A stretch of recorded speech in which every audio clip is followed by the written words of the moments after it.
And we're live. Thank you, everybody, for joining us. I have someone very exciting with us today. Jonathan is a customer success management expert, and he had a very interesting profile on LinkedIn. And it really caught my eye because he had a number of interesting things that I hope that we're going to delve into in this podcast. Jonathan, thank you very much for being here with us. Thanks, Jason. It's a pleasure being here. Uh, Honestly, for me too. And I have to ask, so you found a particular niche. You're essentially a third party customer success manager for many different startups. Can you take us through how you found this niche?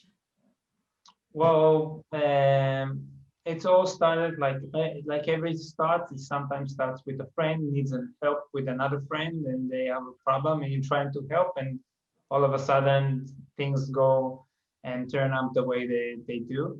And basically, a little bit about my role with startups. Well, usually I work with first seed startups, and we have like four. Let's say we'll take a small example, as I mentioned in our conversation before we recorded. We have four founders. One is about sales, the other one is about developing, the other one is about, I don't know, QA and stuff like that. So they have an idea, they have the product, it's working, it's fabulous. Then they go into the market, they got customers, okay? Customers, they actually, people who actually signed the contract and they're starting to work, and they're moving from actually sale perspective to actually users, active users. And there are some questions about it. Maybe somebody needs to do the training, first onboarding training, and that's sometimes part of my role. But also sometimes, the support is helping those customers and proactively helping users, but nobody is looking at it from a different perspective, like a more macro perspective. Like, for example, a customer, he's working with the product, but he's opening a lot of tickets. Why? Because he doesn't know maybe how to use the product very wisely. Or let's look at it from another perspective. We have a customer who has it's a company with, different products, different services, different problems. Maybe they can use another product of us, maybe they can use a new feature product that can solve their problem, because eventually products are solutions for different problems.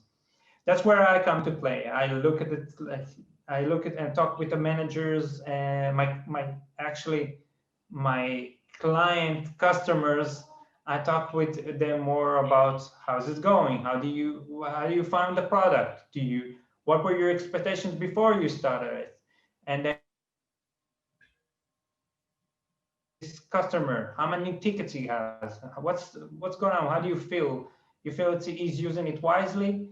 And then we use different monitor tools to see how's the usages and how the users are going. And it's not only about support. You also look and you talk with with the customers, with your client customers, and you see levels, and you talk to them about, tell me about a little bit about your business. And they say we have this and this and this, and after a while they start sharing about, not on a first date, but after like you start building a relationship, they're saying, listen, I'm having some difficulties with this, or we haven't released this product because we have this kind of a problem. And one of your advantages, you can say, well, this problem, we have a solution for it, and it's called product number this or product name. And then that's where you come to play. You say, okay, as those customers, can we do an upsell and offer them a new product? Is this customer is a happy customer? Is it going to renew his contract? And so on and so on. And you have to be more creative. You can look at things from different perspectives. Sometimes customers looks like they're just nagging, but maybe they have a point in those naggings. And as a customer success manager, that sometimes need it, but not everybody pay attention to it. That's so fascinating because, Jonathan, most customer success management roles are very much tunnel focused and you don't get to see other companies and it's very structured within your company. But you're essentially like in the middle and you have all of these startups that you serve. So you have an interesting bird's eye view on a lot of different young startups. What is some general information that you could give young founders that they could use in order to enhance their business and also their customer success management? Well, first of all, I think you need to be a good listener, and you need to try and listen to the other side. And if somebody is giving you like some kind of a criticism, first, our instinct is to block it. But maybe he has a point in his things. Maybe if one person is saying that, maybe that's just criticism for just saying, but maybe it can help you improve yourself. And the other things, you have to be flexible and creative and innovative. That's why I say I'm innovative. Creativity is something you need to be, has to be in you. You can, because if you look at some point, sometimes things don't go well. Okay, so you have you have two choices basically: to go on with what you did earlier, or to come up with something new. And those are the main tips I would give to customer success managers. And you're gonna do mistakes. Just do your mistakes more creatively. You mentioned that actually in your profile, and that also caught my eye, is that you apply innovation to your work. Would you be able to delve a little bit more into that? Yeah, sure. And it's basically an approach, and you take part of innovation. People say all the time, innovation. It's overused word, I must say, and people do use it a lot and say we are innovated, we are innovation, innovation. And also customer success managers, by the way, I've seen it in many uses. So people don't understand sometimes what is customer success managers. And it's sometimes, you need to explain to people, oh, no, what I do is that. But let's go back to innovative. And part of being taking an innovation approach is looking at someone else's solution for a problem and trying to implement in a different field. Okay. I'll give you an example. And for many years, there was problems with authors and publishers, and they got a legislation that they couldn't change the prices for books, and young authors and young publishers could not really go into markets because they had to take this and this amount of money. And that was how the government issued it, and I don't know. And what they did, they said, okay, now we won't sell our books. We're just going to do a leasing contract with you. And that's the way they bypassed it. And eventually, of course, the law has changed. And of course, they did it. I'm giving an example from Israel, but of course, they did it they look at cars, in the car industry, about leasing. And they said, okay, we're going to name it differently. And this is how we're going to use it. And innovative is taking someone else's solutions in one place and implementing it in another place. And this is where my advantage is, because if I'm sitting down with one industry and they found a solution, I said, maybe these solutions we can try to implement in another field and it can work as well. That's so fascinating. So you almost do lots of business development because you're able to see so many different industries. And I've heard that the key to success in business is to be as helpful as possible. And you can only be helpful if you know many different industries and many, as you said, solutions to problems. A question that comes to mind for me, and I was wondering, is this is a very new kind of niche, at least from my perspective. How do you, especially right now during Corona, how do you approach different startups and how do you pitch your value? Well, basically, as I said earlier, it always comes up with one friend approaching another one, and it's so on and so on. But sometimes it's just like, okay, if you're helping one contact or one somebody is, even if he's not is offering you a job, but he says, listen, I have this problem. And you say, okay, this network, we're talking about networking, right? This guy, which I know from my network, he has a company who solves those kind of problems. Let's do matchmaking. And when once you get this problem solving, he says, "Whoa, this guy, let's say Jonathan, in this case, I don't want to speak about myself as a third party, but let's say Jonathan is a problem solver. So next time I will have a problem in my business, maybe I'll use Jonathan's services because he's generally trying to help me with my problems, and he generally trying to help me with my problems. Then he will have my customers trust to help them with their problems. So I know I'm living my product and my business safely. I wanted to ask you, what are your sort of like organizational processes? Because you're handling many different types of businesses and different types of industries, and you have to know many different types of clients. What are some of your best practices for organizing all of that? I mean, personally, as a customer success manager, or as a looking at the business. I mean, both would be great, but first, customer success management. Okay, well, I'll try to keep it on my part.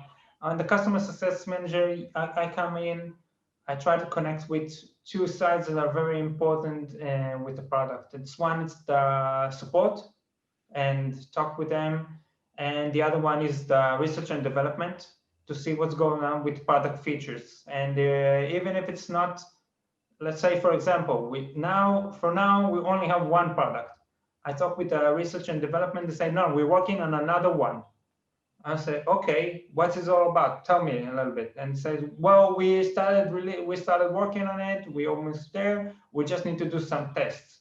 I said, okay, and how do you want to apply? And they said, well, we're not thinking, we don't know how to apply those tests. We don't know, we don't have users to try. And they said, okay. So we need basically, if we want to have a number of products, we want to have different users. Maybe we can try look at our customers. Maybe they will be gladly accept and demo and try to play with this kind of product. Maybe they'll, you just maybe somebody from my networking will love to play it around a little bit and maybe get it in a discount or something like that.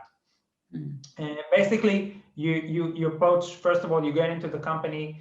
You see what kind of seeds there are, what kind of stages there are, how many customers they have, and what's going on with the product, what's going on with the support. Then you speak, of course, with the third side, which is my client customers, like to get to know them. Hi, nice to meet you. This is my phone. This is my phone. Whatever you need me, I'm your focal point over here. And different startups have different scales of customers. So you need to understand better about the business, and so you can be more flexible and help more people. Interesting. So because you've been exposed to so many different businesses, and businesses are basically there to solve problems and so many solutions, what have you learned from all of your experience with many different types of startups? Well, I learned, but it's not only from my personal experience, but other people experience. It means that we all do mistakes, and somebody probably, like you're trying to find today an answer for somebody.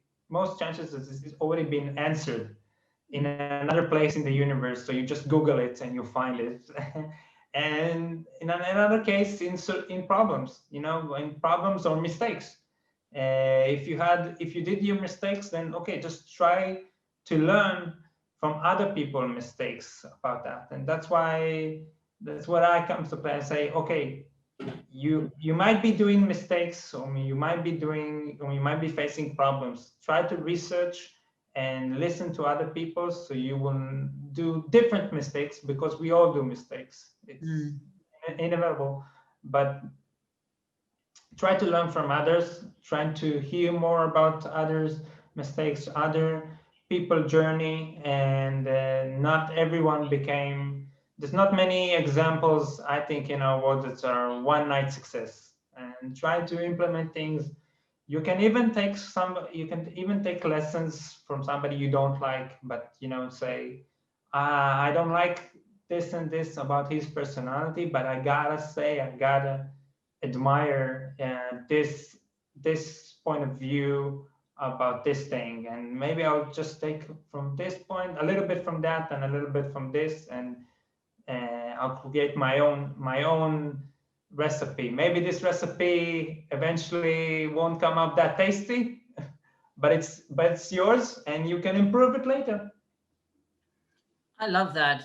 The secret is really learning from everybody, is what I'm hearing you saying. And in an essence, looking at other people and saying, okay, so they made a mistake over here. Let me learn from that mistake instead of actually doing that mistake myself. Yeah, yeah. That's why I personally enjoy, and stages that really show authenticity about people, that they say, for example, a great entrepreneur, and now he's a minister, Naftali Bennett, and he talked in a lecture I heard.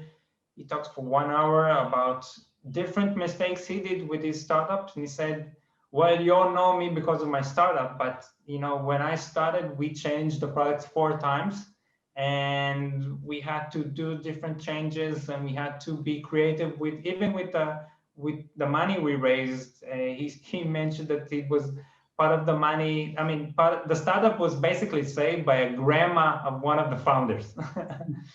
So we should put all of our money inside of the startup, and so learn from others' mistakes. Try to be creative. Try to be open to criticism. Take it as a lesson, and that would be my tips. That's beautiful. I had a question over here, which I wanted to maybe delve a little bit deeper. Is did your business model have to change dramatically when COVID hit? And how have you dealt with the repercussions of that in your personal life? Well, um, I, I think I'm going to be getting a lot of haters over my next comment.